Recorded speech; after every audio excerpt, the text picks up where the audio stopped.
ज्या ठिकाणी सांगितलं जातं की भगवान विष्णूंची अतिशय पुरातन मूर्ती आहे. काय हे मंदिर जवळपास 700 वर्षाच्या अगोदरचं मंदिर आहे. हा, आणि त्याच्यात पूजापाठी होऊ लागली, पण बारव त्यांनी उद्ध्वस्त नाही केला.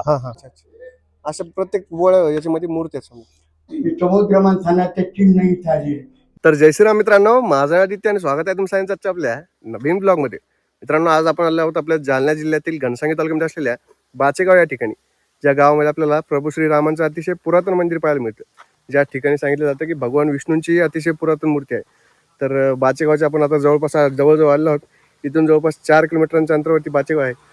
तर आता आपण बाचेगाव या ठिकाणी जाऊयात. त्या राम मंदिराची किंवा त्या भगवान विष्णूंच्या मूर्तीची पाहणी करूयात, तिथलची माहिती घेऊयात. तर चला भेटूयात आता थेट बाचेगाव या गावामध्ये. तर जय श्रीराम मित्रांनो, बाचेगाव हे जालना जिल्ह्यातील घनसांगी तालुक्यामधील एक गाव आहे. जे गाव अंबडपासून साधारणतः 27 किलोमीटरांच्या अंतरावरती आहे. अंबडवरून घनसांगीच्या दिशेने जात असताना आपल्याला जो मोहपुरी फाटा लागतो, त्या फाट्यापासून उजव्या बाजूला रस्ता हा आपल्याला बाचेगाव या गावामध्ये घेऊन जातो. तर जसं की आता आपण बाचेगाव या गावामध्ये पोहोचलेलो आहोत, तर आता आपल्याला या मंदिराची सविस्तर माहिती गावातीलच काही गावकरी मंडळी देतील आणि त्यासोबतच आपण या मंदिराची पाहणीही करूया. मला वाटलं तुमच्या सगळ्यांची परिचय सांगा एकदा. माझं नाव चक्रधर मुळे. हा. मी गावात सामाजिक कार्यकर्ता. सगळ्यांची तुम्हीच सांगा वाटली म्हणजे तुमच्या. हे तिरमक मिंदर हा. शेतकरी. हे उद्धव बाबासाहेब मिंदर शेतकरी. आप्पासाहेब बाबासाहेब तारगे शेतकरी. आणि श्रीराम मुळे तरुण मंडळी आता ही सगळी. आणि हे आमच्या सगळ्यातले ज्येष्ठ म्हणजे जयनारायण काका म्हणते याला. जयनारायण बांगड याला काका म्हणते, असं समजा सगळे गाव आदराने. अच्छा.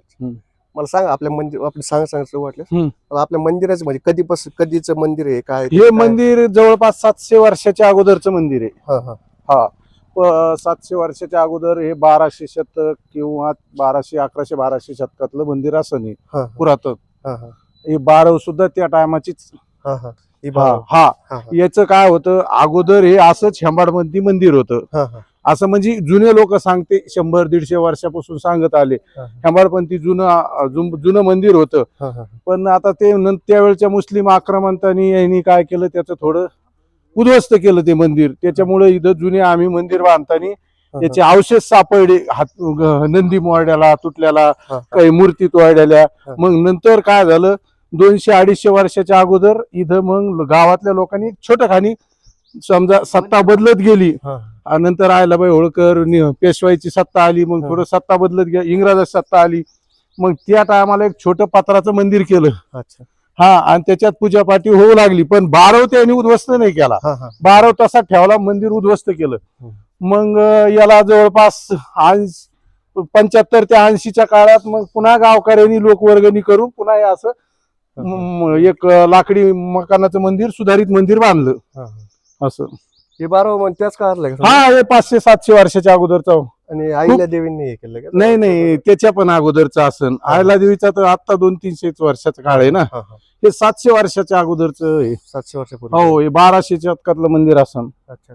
आता कसं कोणी काही अंदाज लावते, पण आता काकाचे वडील, आजोबा, त्याचे आजोबा ते बी म्हणते आम्हाला बी माहित नाही, असं म्हणजे बऱ्याच पिढ्या गेल्या ना. असं कोणी सांगत नाही की हे मंदिर त्या कवा बांधलं म्हणून. हे 700 वर्ष झाले असते याला. 1200 नाही, खूप पुरातन मंदिर आहे. आणि इथून काय रस्ता घ्या 12 तिकडे? त्यो रस्ता आहे, ह्यो रस्ता आहे.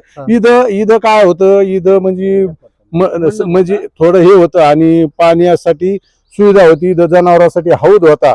इथं पुन्हा रहाट चालवण्यासाठी साधन होतं त्या काळात, रहाटच ना. असं. अच्छा. इथून आणि मग इकडे हौदाने पण जायचं. ते आता हे आम्ही काय केलं, हे मैदान करताना समजा ग्राउंड करताना काय केलं, मग त्याला शाप केलं थोडं आमच्या पद्धतीने. आणि हे कंपाऊंड ज्या वेळेस घातलं का, त्यावेळेस काय झालं, इथं ज्या मूर्ती बिर्ती होत्या ना जुन्या, फोडतोड झालेल्या, एक नंदी होता. अशा आम्ही लहान खेळत असताना अशा सगळ्या मूर्ती होत्या. पण मग त्या आम्ही त्या थोड्या मग आता ठेवता येत नाही म्हणून त्या केल्या, विसर्जित केल्या. मग ते नासधूस. आणि दुसरी गोष्ट, आता कोणचं बी, आता तुम्हाला पुरातत्वाचा बराच आमच्यापेक्षा माहिती असेल. पुरातत्व खात्या असं कोणचे बी जुने प्राचीन मंदिर आहे, इथं 4 मूर्ती एका गाभाऱ्यात नसत्या. हेंबाडपंथी मंदिरामध्ये प्रत्येकाचा गाभारा वेगळा असतो. ह्या एका जागेवर कशामुळे आणल्या, जुनं मोठं मंदिर ज्यावेळेस उद्ध्वस्त केलं त्यावेळेस गावकऱ्यांनी हे सगळ्या मूर्ती एका जागेवर आणल्या. इथं विष्णूची, श्रीरामाची मूर्ती, शेषनाग आणि महादेवाचं पुढं अशा 4 मूर्ती आहेत तिथं, आहे ना काका? चार म्हणजे आक्रमणामध्ये जेव्हा मंदिर हे झालं होतं, म्हणजे हे मंदिर पहिले भरपूर मोठं होतं ह्या पद्धतीचं हेंबाडपंथी. जसं का तीर्थापुरीचं लक्ष्मीनारायणाचं मंदिर आहे का, पुढे 12 मंदिर हेंबाडपंथी. असं इतिहासाचं जर बघितलं तुम्ही तर प्रत्येक ठिकाणी तसेच मंदिर आहे. जिथं असा 12 आहे तिथं हेंबाडपंथी मंदिर आहे. पण मुस्लिम आक्रमणानंतर उद्ध्वस्त केल्यामुळे ते पुन्हा मग गावकऱ्यांनी छोटं मोठं बांधलं. मग पुन्हा 75च्या टायमाला, हे तुम्हाला समजत असं नाही, 75च्या टायमाला पुन्हा गावकऱ्यांनी हे असं केलं. 75 मध्ये असं केलं. हम्म.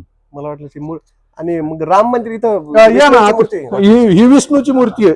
हळू या काका या. मला सांगा या मूर्त्यांची माहिती. म्हणजे इथं जी विष्णूची मूर्ती आपल्याला यायची पाहिजे, ही जी मूर्ती आहे ना, या मूर्तीची व्यंकटेश्वरची मूर्ती, समजा विष्णूची मूर्ती, ही विष्णूची मूर्ती आहे. ही ब्रह्मदेव देवीतून जन्म झालेला, ही लक्ष्मी, ही पायथ्याचे देव. या दैत्याचं ज्यावेळेला मंथन झालं, समुद्र मंथन, समुद्र मंथनाचं चिन्ह इथं आले. ही मंथन करणारा पर्वत, आणि त्याच्यानंतर ही इकडचं जी फणा हातात आलेली ही दैत्य, इकडून सगळे देव शेपटाला. तिथं ही उतरंड, ही एक रत्न निघाले.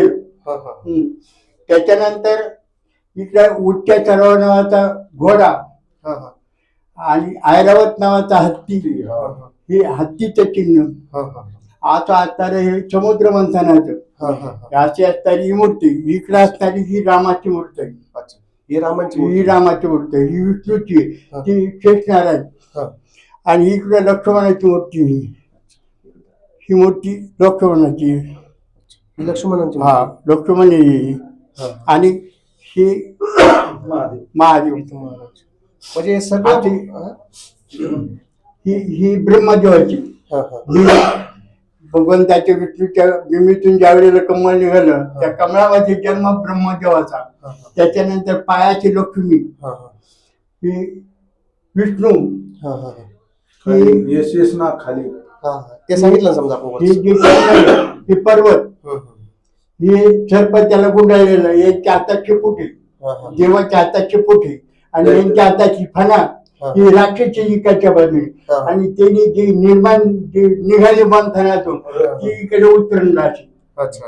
आणि त्याच्यानंतर हे उच्च चरवा नावाचा घोडा, ही तोडफोड झाली त्याची. उच्च चरवा नावाचा घोडा, ही हत्ती ऐरावत आता असणार हे चिन्ह. ही रामाची मूर्ती, ही श्रीरामाची. आणि ती असणारी शेषाची मूर्ती. असं हे असणार रामाची मूर्ती, महादेवाचं चिन्ह, महादेव. त्याची पंचायतन नावाचं, पंचायतन एकाच ठिकाणी असणार पंचायतन.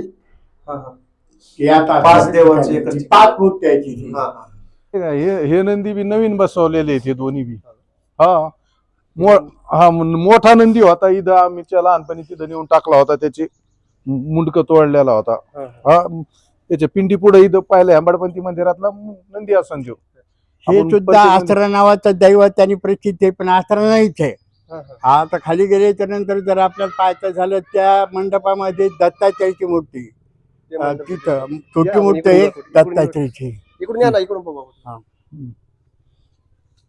गणपती एक तिथं दत्तात्रेयाची मूर्ती, पण ती असं दिसून दिसतं चांगलं. ती वर ही आता हे तुकडा मांडलेला आहे, खालचा जो तुकडा आहे मांडलेला आहे. आणि ती जी अगोदर छोटं चिन्ह दिसतं ना, तिथं दत्तात्रेय असं. आणि ते पलीकडच्या ह्या गणपती इकडे गणपतीची मूर्ती, ती गणपतीची आहे. ती गणपती, पण त्याला शेंदूर लावल्यामुळे ते आम्ही बऱ्याच वेळा काढत जातो. असं प्रत्येक बोळ्या याच्यामध्ये मूर्ती आहेत. पार्वती वगैरे असं इथं बी असं. त्या कोणत्या मूर्ती आहेत? हे सगळ्या म्हणजे देवीची मूर्ती आहे. देवीचे पण येणे चेंदूर लावलं त्याला इकडे ह्याचेच ते या देवींच्या मूर्ती आहेत असं. ना, पार्वतींची त्यांची मूर्ती. असं तोडफोड झाली त्याची त्या काळात हा ते हा मुस्लिम हा हा हा आक्रमणामध्ये. हा हा अच्छा, अशा प्रकारची माहिती समजा आपली त्याची. इथं आणखीन काय आपल्या याच्यामध्ये उत्सव वगैरे काय होतो का हा आपल्या? रामनवमी उत्सव होतो ना, रामनवमी मोठ्या प्रमाणात होतो हा. लगे इथं रामनवमीला. हा, हा. हा. म्हणजे पंचकोट तिथले म्हणजे हा. 14-15 गाव जमा होतात तिथे हा. रामनवमीची रामनवमी. 7 दिवसात तालुक्यामधली बरेचसे गाव दर्शन करून जातात आपापले लोक. श्राद्ध असणारे सगळे हा. लोक येते इथं. रामनवमीची सप्त्याची समाप्ती असते इथं. हा. पाडव्याच्या दिवशी सुरुवात असते. हम्म. पाडवा ते रामनवमी म्हणजे कधी 10 दिवस, कधी 9 दिवस, कधी 8 दिवस असं येते ती बदलून बदलून. अच्छा. तर त्याचा उत्सव पाडव्यापासून सुरू होतो अच्छा आणि शेवट त्याचा रामनवमीच्या दिवशी शेवट होतो. अच्छा असं. आणि काही सगळ्याला प्रथा- जेवण वगैरे असतं. काही प्रथा वगैरे आपल्या 12 गावामध्ये आहे का गाड्या अशी? आहेत, हा, हे असतं ना हा. इथं राम मंदिरात. हा. आणि 9 दिवस नाही, ते सप्त्यात. पूर्ण गावाला जेवण असतंय. हा. हा? सकाळी नाश्ता, दुपारी जेवण, संध्याकाळी जेवण. हा, हा? गावामध्ये फक्त चहा पाण्याला चूल पेटती. अच्छा. हा? बाकी सगळं जेवण सगळ्याचं इकडं असतं. इकडे 9 दिवस 9 दिवस त्या कंटिन्यू. याच्या time असतं. हो, सप्त्यामध्ये हा, हा. सगळं गावकरी मिळून करतो. हा. पूर्ण गावकरी गाव मिळून- हा, हा, गाव गाव वर्गणीतूनच सगळं. हो. पाडव्या दिवशी सुरुवात होते का? गुढीपाडव्याच्या दिवशी सुरुवात आणि शेवट रामनवमीची दिवशी. रामनवमी. अच्छा अच्छा असं आहे. काय 12 गाड्याचं वगैरे त्याचं आहे? हो, 12 तेच गाड्या. 12 गाड्या शेवटच्या दिवशी. 9 असतो 9 हा. लोकांचे 9 असतात ना. हा हा कोणाला पुत्र नाही झाला काय अशा अशा अनेक प्रकारचे नसतात. कोणाचे दुकानाचे, कोणाचे कशाचे त्यांना गुण आलेला असतो. हा हा आणि ते त्याचं ते फेडण्यासाठी हम्म. एक पद्धती पुरातनची आहे. हा, हा. आणि ती 12 गाड्या जवळजवळ बऱ्याच लांब असतात. ती अर्धा किलोमीटर हा. लांब लावलेले असतात. हा, हा. आणि ते मग प्रत्येकाने ती वडील जवळजवळ 70 लोक असतात वडणारी. अच्छा अच्छा. ते 9-7 लोक हा. असे असतात. हा हा अच्छा चालते. धन्यवाद धन्यवाद. तर मित्रांनो, अशा प्रकारे आपण श्रीराम मंदिर बाचेगाव या ठिकाणची सविस्तर माहिती घेतली. तुम्हाला ही माहिती कशी वाटली हे आम्हाला कमेंट बॉक्समध्ये नक्की कळवा. आपल्या गावामध्ये असे काही पुरातन मंदिर असतील किंवा काही प्रथा असतील त्याबद्दलही माहिती आम्हाला या कमेंट बॉक्समध्ये नक्की कळवा. ब्लॉगला शेवट पण पाहण्यासाठी तुमचे खूप खूप धन्यवाद. आपल्याला माहिती देण्यामध्ये सहकार्य केल्याबद्दल सर्व समस्त गावकरी मंडळांचे खूप खूप धन्यवाद. ब्लॉगला लाईक करा, शेअर करा, चॅनलला सबस्क्राईब करा आणि बेल आयकॉन दाबायला विसरू नका. तर चला भेटूयात आपल्या पुढच्या ब्लॉगमध्ये. तोपर्यंत जय श्रीराम.